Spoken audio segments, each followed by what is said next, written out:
المغرب ربح البرازيل 2-1. بصراحة المنتخب المغربي لأقل من 20 سنة هو المرشح رقم 1 باش يربح كأس العالم، خاصة بعد ما غلب إسبانيا والبرازيل. المنتخب المغربي عارف روحه ماشي لكأس العالم، فريق ممتاز يفرج كورة، أهم حاجة أنك تفرج الكورة. توانسة شنو تقارنوا؟ أنا خلينا نقول البطولة باش تلعب ضد منتخب في قيمة البرازيل، نورمال مباراة كي من هذه يلزمك تلعب الملاعبية مش حاضرين برك، فوت الحاضرين اونكور ان شاء الله معناتها نسلكوا المباراه نتاعنا كما قلت لك رفيق، يلزمك تكون جاهز على جميع الاصعده. غيره اغزر المغاربه كيفاه، اغزر كيف ناسيونال نتاع المغرب كيفاه، اغزر نحن كيفاش. هل تجوز المقارنه ولا هل عندنا نفس الملاعبيه ولا هل حضرنا نفس التحضير ولا هل عندنا نفس المدرب؟ هات نخرجوا نقولوها بكل شجاعه، هل عندنا نفس لي بارامتر هذوما وهل تجوز المقارنه؟ شوف كي انت تحب تقارن، عندهم اقوى رئيس جامعه في افريقيا، عندهم اقوى ملاعبيه معناها الافكتيف نتاعو كل يلعب في اوروبا،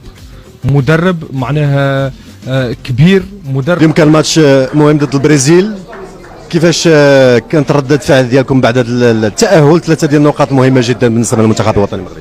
احنا الحمد لله جينا عازمين نشوفوا في اللقب، ما نشوفوش الجروبات، حقاش كما كتشوف المغرب راه تطور ولينا عالميا. اذا حنايا ولا كلشي كيفكر لينا، وكما كتشاهدوا معنا هذا الجروب حنا ما جانا صعيب. اذا حنا المغرب وان شاء الله حنا ما كنشوفوش غير سي بوان باش نتكاليفاو، انما كنمشيو للفينال ونسجلوا لا كوب ان شاء الله، حقاش المغرب ولا معروف بلي فينال وبلي كوب ان شاء الله. كما كتشاهد معنا كاع الدراري ان شاء الله، كاين اللي تيتيلار اللي ماشي تيتيلار، كلشي حاط معنا الرجل ديالو، الدراري تقاتلوا داروا داكشي اللي عليهم، درنا التعليمات ديال الكوتش، ربي ما خيبناش.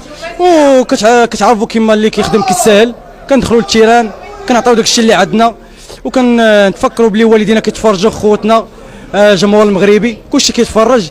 اذا حنا خصنا نعطيو داكشي كامل اللي في جهدنا، وان شاء الله غادي نمشيو للنهائي ان شاء الله ونجيبوا معنا لاكم ان شاء الله وديما مغرب. كيهضر معي مسجل الهدف الثاني زبيري، لاعب اليوم تبت الكفاءة ديالو، الهدف الثاني في البطولة زبيري تبارك الله عليك.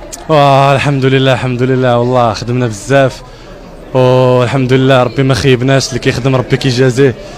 كما كتشوفوا المباراة كانت صعيبة بزاف، ولكن الحمد لله ربي كان معنا والشعب كان معنا وعائلاتنا كاملين فخورين بنا. دابا نمشيو نرتاحوا ونفكروا الماتش الثالث، حيت حنا اي ماتش بغينا نربحوه، ماشي سهله تربح 3 الماتشات مع هذه المجموعه الكبيره، ولكن ان شاء الله تاقين في الدراري وتاقين في المدرب ديالنا اللي دار خدمه كبيره، وان شاء الله الماتش الجاي عاوتاني نربحوا، وديما مغرب والشعب معنا، ومغرب هو احسن فرقه في العالم.